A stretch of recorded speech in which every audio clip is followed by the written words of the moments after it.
अस्सलाम वालेकुम, मैं हूं आबिद अंदली। नाज़रीन, आज इस्लामाबाद हाई कोर्ट के अंदर, फिर लाहौर हाई कोर्ट के अंदर और फिर पेशावर हाई कोर्ट के अंदर बाबर सत्तार साहब की अदालत में बहुत बड़ी बड़ी खबरें हैं। आज इमरान खान साहब को 3 मुकदमात में जमानत मिली है, ये एक बहुत बड़ी खबर है।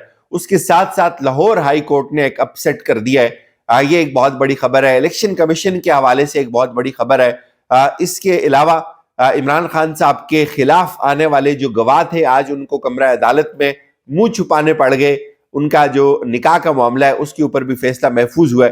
तो पहले बात करते हैं इमरान खान साहब की 3 मुकदमात में आज जमानतें मंजूर हुई हैं। इसको तहरीक इंसाफ के वकला अपनी बहुत बड़ी कामयाबी समझते हैं। इंसदाद दहशतगर्दी की अदालत ने इमरान खान साहब की 3 अबूरी जमानतें आज कंफर्म की हैं। ये केस आपको याद होगा, जुडिशल कम्प्लेक्स के ऊपर जो टैक्स का मामला था उसमें इमरान खान साहब के ऊपर केस हुआ और उसमें इमरान खान साहब की आज बहरहाल जमानत कंफर्म हुई। इसके साथ साथ लाहौर हाई कोर्ट ने एक बहुत बड़ा अपसेट किया है।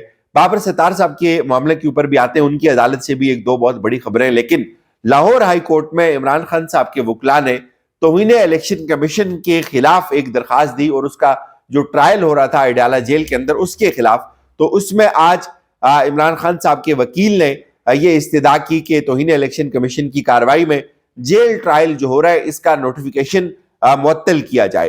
तो इसमें जो जस्टिस नीलम ने ये रिमार्क्स दी, आलिया नीलम ने, कि इस नौयत के मामलात जो हैं वो फुल कोर्ट ही देख सकता है। तो उन्होंने इसमें जो मामला था अब chief justice Lahore high court को रेफर कर दिया कि आप इसके ऊपर एक फुल कोर्ट बनाएं।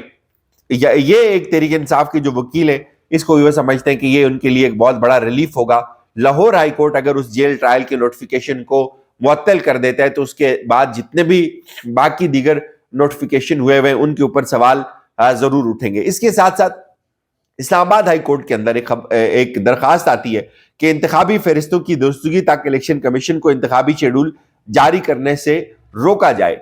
इलेक्शन को मुलतवी करने के हवाले से लोग ये कह रहे हैं कि एक एफर्ट हो रही है और इसमें जस्टिस आमिर फारूक साहब ने आज और एक जो दरखास्त थी इसके ऊपर उन्होंने कहा है कि आप इलेक्शन कमीशन के अंदर जो रिकॉर्ड है वो भी आप इसके साथ जमा करवाएं।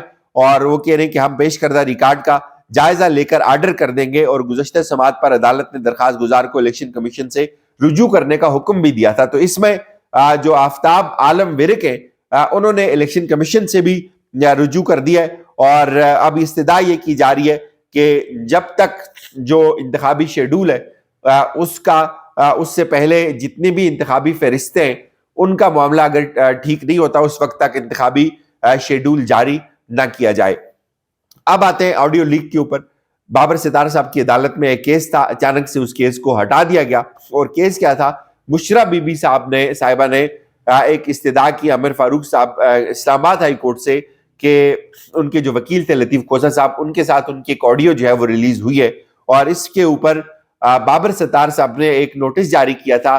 DGISI से भी सवाल पूछे थे, मुतलका इदारों से भी पूछे थे, पेमरा से भी पूछे थे। तो केस ये था जी कि आज ये केस समाअत के लिए मुकर्रर था जिसमें जस्टिस बाबर सत्तार साहब ने वज़ीर-ए-आज़म ऑफिस से भी जवाब तलब कर रखा था कि ये फोन रिकॉर्डिंग की इजाजत कहाँ से दी जाती है, ये फोन रिकॉर्डिंग कौन करता है। और उसमें जो लतीफ खोसा साहब थे वो वकील थे बुशरा बीबी साहिबा के, और उसके साथ साथ DGI को भी ये नोटिस जारी किया हुआ था कि वो भी आकर इसके ऊपर अपना जवाब दें। और उसके साथ साथ जो एक इंक्वायरी रिपोर्ट जो है वो भी जमा करवाने का कहा गया हुआ था। साथ पेमरा को भी ये कहा गया हुआ था कि आप भी इसके ऊपर आकर अपना जवाब दें। तो आज के लिए ये केस फिक्स था, अब अचानक से ये केस डीलिस्ट हो गया। अब 20 दिसंबर को इस केस की जो है वो समाअत होगी। अब खदीजा शाह साहिबा के हवाले से भी खबरें आई कि खदीजा शाह की नजरबंदी के खिलाफ जो केस था उसमें एक बड़ी पेशरफ्त हुई है। पंजाब हुकूमत ने खदीजा शाह की नजरबंदी का हुक्म वापस लिया। हैरान कुन तौर पर जैसे ही वो हुक्म वापस लिया और उसके साथ ही कोयटा की जो पुलिस है उन्होंने खदीजा शाह साहिबा को गिरफ्तार कर लिया। अब सवाल ये पैदा होता है कि ये खातून जो है ये 6 माह से गिरफ्तार है, ये जेल के अंदर है। कोयटा में इनके ऊपर कौन सा मुकदमा है? अगर ये कोयटा के अंदर इनके ऊपर कोई मुकदमा था तो आज तक कोयटा की पुलिस ने उनसे तफ्तीश क्यों नहीं की? वहां पे आकर उन्होंने तफ्तीश क्यों नहीं की? बहरहाल ये सवाल तो है।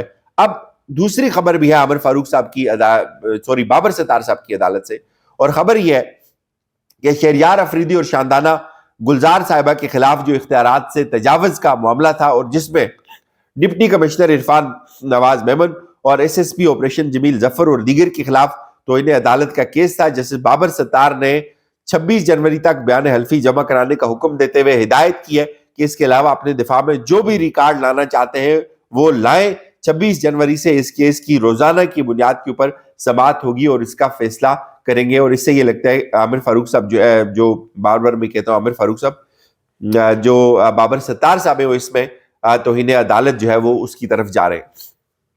اب خان صاحب کا جو نکاح کا معاملہ ہے، اور جس میں خاور مانیکا صاحب کی طرف سے، ان کے وکیل کی طرف سے یہ استدعا کی ہوئی ہے، اور آج جو لوگ وہاں پہ آئے انہوں نے اپنے منہ کے اوپر ماسک چڑھائے ہوئے تھے، وہ منہ چھپا رہے تھے۔ اور وہاں پہ کیا ہوا جی، انہوں نے جج صاحب نے کہا ہے، فیصلہ بھی محفوظ ہوا ہے، جج صاحب نے کہا کہ خاور مانیکا کا بیان دیکھ لیں، اس میں کچھ بھی نہیں ہے۔ قانون کے مطابق شکایت کنندہ کے ساتھ 2 گواہان لازم ہیں۔ خاور مانیکا کو شکایت کنندہ اور آدھا گواہ تو نہیں مانا جا سکتا۔ یہ کہا ہے جی سول جج قدرت اللہ نے عدت کے جو نکاح کا معاملہ ہے اس کے اندر، اور عمران خان صاحب کے جو نکاح کا معاملہ ہے اس کو کہا جاتا ہے غیر شرعی نکاح، میں اس کو غیر شرعی نکاح نہیں کہتا، بار بار میڈیا کے اندر بھی یہی لکھا جاتا ہے۔ تو اس میں اس کا جو فیصلہ ہے یہ محفوظ ہوا ہے۔ یہ تو پاکستان کی خبریں۔ اب کشمیریوں کے اوپر ایک آج آفت ٹوٹی ہے، اور آفت ایسے ٹوٹی ہے کہ جو انڈیا کی سپریم کورٹ ہے، آپ نے سنا ہوگا، انڈیا کی سپریم کورٹ نے جو کشمیر کی خصوصی حیثیت تھی اس کے اوپر جو اوپن ہیئرنگ کی تھی، اس کے اوپر جو محفوظ فیصلہ تھا آرٹیکل 370 جو ہے اس کے اوپر انہوں نے آج وہ فیصلہ سنا دیا ہے، اور کشمیر کو ہمیشہ ہمیشہ کے لیے ایک طرح سے کلوز کر دیا ہے۔ اور یہ ایک بہت ہی عجیب بھونڈا اور غاصبانہ فیصلہ ہے۔ 370 جو ہے انہوں نے کہا کہ یہ کارضی انتظام تھا، اور جموں کشمیر کا جو ہے وہ بھارت کا ٹوٹ انگ ہے، اور عدالت نے یہ فیصلہ سناتے ہوئے الیکشن کمیشن کو یہ ہدایت دی ہے کہ وہ 30 ستمبر تک، یہ ابھی جو گزر رہا ہے 30 دسمبر جو ہے، اس میں الیکشن کروائیں 2024 تک، 30 ستمبر 2024 تک کشمیر کے اندر الیکشنز کروائیں۔ اور انہوں نے یہ بھی کہا ہے کہ 370 کو جو چیلنج کیا گیا تھا، انہوں نے کہا کہ یہ ایک عارضی انتظام تھا، اور جو کشمیر ہے بھارت کا ٹوٹ انگ ہے۔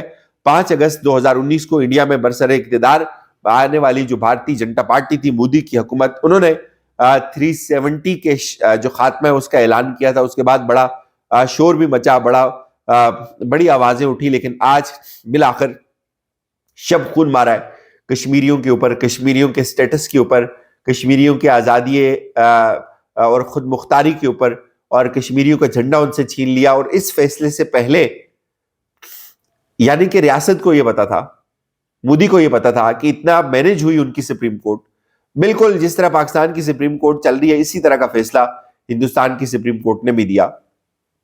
اس فیصلہ آنے سے پہلے جتنے بھی حریت کے لیڈرز ہیں، جتنے بھی کشمیر کے لیڈرز ہیں جو کشمیر کی بات کرتے ہیں یا ایک رد عمل دے سکتے تھے اس فیصلے کے اوپر، ان کے گھروں کے اوپر تالے لگا دیے گئے، ان کو گھروں کے اندر بند کر دیا گیا۔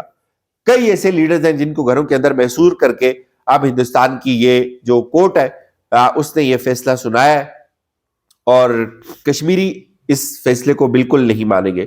کچھ بھی ہو جائے، کشمیری اپنے اس آزادی کے، اس حریت کی جذبے سے پیچھے نہیں ہٹیں گے۔ اور پوری دنیا نے بہت بڑا ظلم کیا کشمیر کے ساتھ، یو این کی قراردادیں اس کے اوپر موجود ہیں۔ کشمیریوں نے پچھلے 4 سال جو سہا ہے، یا پچھلے 70 سال سے جو کچھ سہتے آ رہے تھے، آج ہندوستان اس کے اوپر اتنا آسانی سے غاصب نہیں ہو سکتا۔ کشمیری شہادتیں دیتے رہیں گے، کشمیری اس جنگ میں صف اول میں رہیں گے، کوئی مانے نہ مانے۔ ہندوستان کا یہ قبضہ کشمیری مسترد کرتے ہیں، اور مظفر آباد میں بھی ریلیاں نکلنا شروع ہو گئی ہیں، لیکن ظاہر ہے اب ریلیوں کا معاملہ ہے نہیں، یہ بات بہت آگے کی ہے۔ ایک طرح سے جو کشمیر کا جو سٹیٹس تھا، اب اس کے اوپر وہاں کی جو سپریم کورٹ ہے اس نے ایک مہر لگا دی ہے۔ کشمیریوں کو اپنی دعاؤں میں یاد رکھیے گا۔ خدا حافظ۔